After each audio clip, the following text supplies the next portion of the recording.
Estamos en YouTube y también en Ditu. Ahí pueden vernos de manera totalmente gratuita y sé que también son bastante activos ustedes en YouTube. Pero Ana Cristina, miren, este fin de semana donde hubo tantas reflexiones después de estos ataques terroristas que tuvimos en Amalfi, en Antioquia y también en el Valle del Cauca, hubo bastantes reflexiones y eventos donde se conmemoraba la memoria de los fallecidos en esos ataques terroristas.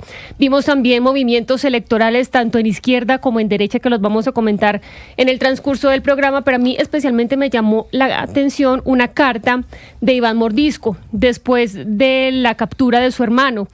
¿Y por qué me llamó la atención? Es una carta pública al presidente Gustavo Petro, en donde básicamente dice que Gustavo Petro es lo mismo que Álvaro Uribe, que, bueno, acá tildan a Álvaro Uribe de paramilitar que asesinó a muchos campesinos, que ellos siguen intentando buscar la paz, hágame el favor, a través de vías diferentes, que han intentado hacerlo a través de vías políticas como las negociaciones, pero que básicamente esas negociaciones planteadas por el gobierno nacional eran básicamente estrategias militares que querían debilitarlos y que ellos van a seguir en esta lucha, dicen ellos, pacífica por el socialismo y por la equidad social. Me sorprende mucho esta carta de Iván Mordisco.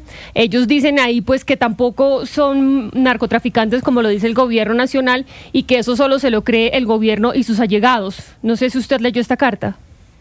Sí, leí la carta. La carta tiene fecha precisamente del día después de la captura del hermano de Iván Mordisco. Mire, hay una frase que me parece muy impactante de la carta cuando él dice que responsabiliza al presidente Petro de lo que le pase a su familia. No entiendo ni siquiera de qué se trata lo que intenta decir este señor con esta carta, porque este señor es un criminal que en unas negociaciones de paz donde hubo una desmovilización masiva, él no quiso entrar a esas negociaciones de paz. Es una persona que se negó a la paz, es una persona que está comparando un gobierno que bien o mal ha intentado la paz, que se ha equivocado, ha tenido equivocaciones y todos sabemos cuáles son las consecuencias, pero que en ningún momento ha tenido, digamos, esta aproximación que él da a entender como que él estaba esperando, no sé si la complacencia de Gustavo Petro y de este gobierno. No, es que Iván Mordisco, Iván Lozada es un delincuente, es un criminal, y él está poniendo en el presidente una carga que es como si fuera una cosa de persona a persona. No, él es el líder de una organización criminal y es tratado como un criminal. Le están dando el tratamiento de criminal porque él es el que está desplazando personas, él es el que está asesinando personas y está asesinando firmantes. Además, está asesinando a quienes sí apoyaron la paz. Entonces, sí, es lo que dice en esta carta. Él cuenta, pues, cuando en otro gobierno, pues, le desaparecieron a su hermana. Él cuenta lo que ha vivido su familia, pero es que, es decir, antes de pensar en todo esto, pues, debería pensar en las familias que él está desplazando, que él está matando, y a los firmantes que sí cumplieron y que son precisamente esas disidencias de las FARC las que los están matando. Y además, pues, firmando todavía como FARC-EP. Las FARC-EP no existen son las disidencias de las FARC. Él es un disidente. Las FARC dejaron de existir con los acuerdos de La Habana. Y por eso me llama la atención, porque siento que en esta carta el tono, ellos tienen todavía, según esta carta, reivindicaciones políticas, cuando realmente a las FARC se le dio una oportunidad de acuerdo de paz. Los que se apegaron a ese acuerdo de paz y lo siguen respetando, pues están en esta vía legal, civil, jurídica, pero las disidencias se apartaron de esas negociaciones. Ellos realmente ya no tienen ningún tipo de reivindicación política como tal vez lo tuvo las FARC en su momento, e incluso el ELN hace unas cuantas décadas. En este momento, pues realmente lo que son grupos criminales dedicados a diferentes delitos, entre ellos el narcotráfico, minería ilegal, explotación, etcétera, etcétera. Pero me llama mucho la atención y por eso la quería traer a colación en el inicio del programa de hoy, porque siento que ellos todavía están en esta nube, en que se creen todavía con la legitimidad política y el apoyo del pueblo, pero yo siento que no, Sebastián. Lo grave no es que ellos piensen eso, porque las FARC, pues en cualquier década usted revisa, ellos siempre han considerado que defienden al pueblo, que son unos voceros del pueblo. En ese delirio, pues lo seguirán pensando, por ejemplo, el señor Mordisco. Lo grave es que el gobierno, Jennifer, a través de muchos actos sí les ha puesto esa corbata, ese smoking de actores políticos.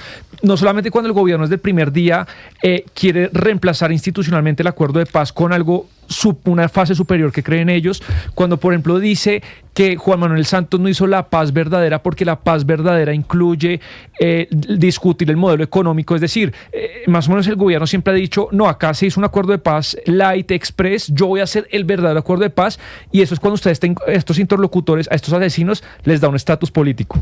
Sí, pero además, por ejemplo, Jennifer, la gravedad de que se estén entrenando en otros lugares del mundo, por ejemplo, en Ucrania, porque de acuerdo con una información revelada por los colegas de Noticias 1, un grupo de inteligencia recibió información y está tratando de establecer veracidad de esta información por fuentes que aseguran que disidentes de alias Iván Mordisco en el Cauca habrían viajado a una pequeña aldea cerca a Kiev, la capital de Ucrania, para capacitarse junto con mercenarios extranjeros en el control de drones y la manipulación de explosivos en tierra y aire. Entonces, imagínense esto ya pasando a estos términos, entrenándose en Ucrania, están tratando de confirmar, de corroborar esa información, es lo que han revelado nuestros colegas de Noticias 1, pero de ser verdad sería muy grave.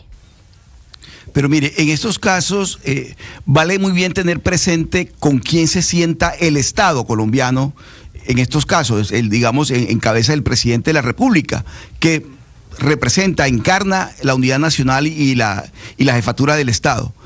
Y Gustavo Petro se sentó desde un comienzo con una organización narcoterrorista a la que le dio tratamiento político sabiendo con quién se sentaba.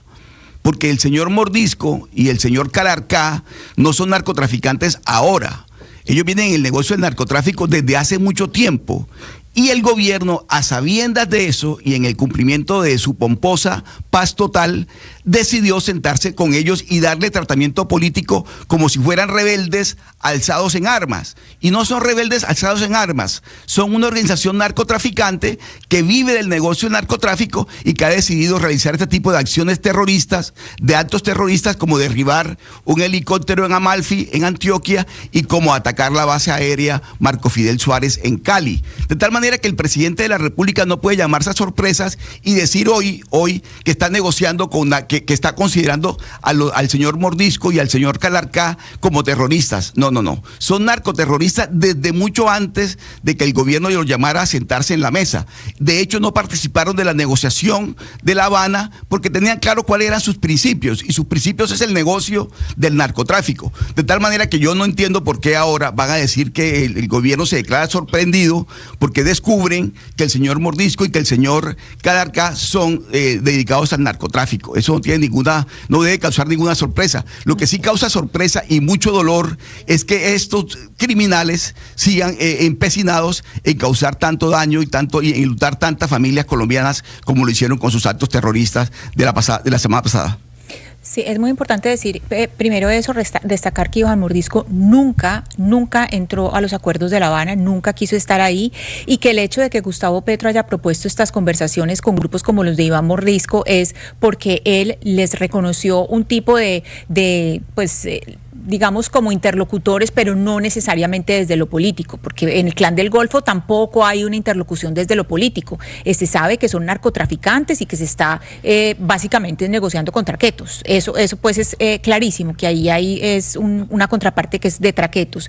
Y lo otro que es importante también con respecto a lo que dice Lina, que está por confirmarse lo del viaje de algunos mercenarios a Ucrania para entrenarse, pues no sería la primera vez que hay contactos de guerrillas de Colombia con agentes internacionales para entrenarse. Recordemos que hace muchos años, hace ya décadas que vinieron, que se sabía que había gente del IRA, del Ejército Republicano Irlandés aquí, había gente entrenando guerrilleros, y de hecho pues hay cosas muy extrañas, porque es muy raro, pero Irlanda, que es un país donde a nadie le exigen, en ninguna parte del mundo le exigen visa, en Colombia sí les exigen visa, que es algo que es muy exótico, y es por ese antecedente. Pues sí, quería empezar con esta carta que me llamó mucho la atención, sobre todo por el tono en el que él se pone como un actor político, básicamente, aunque dice en la carta también que ningún grupo como el de él puede permanecer sin el apoyo popular, que en parte puede ser cierto, pero claro, si usted tiene un grupo criminal con armas que coacciona al pueblo, que lo confina y que lo desplaza, desplaza,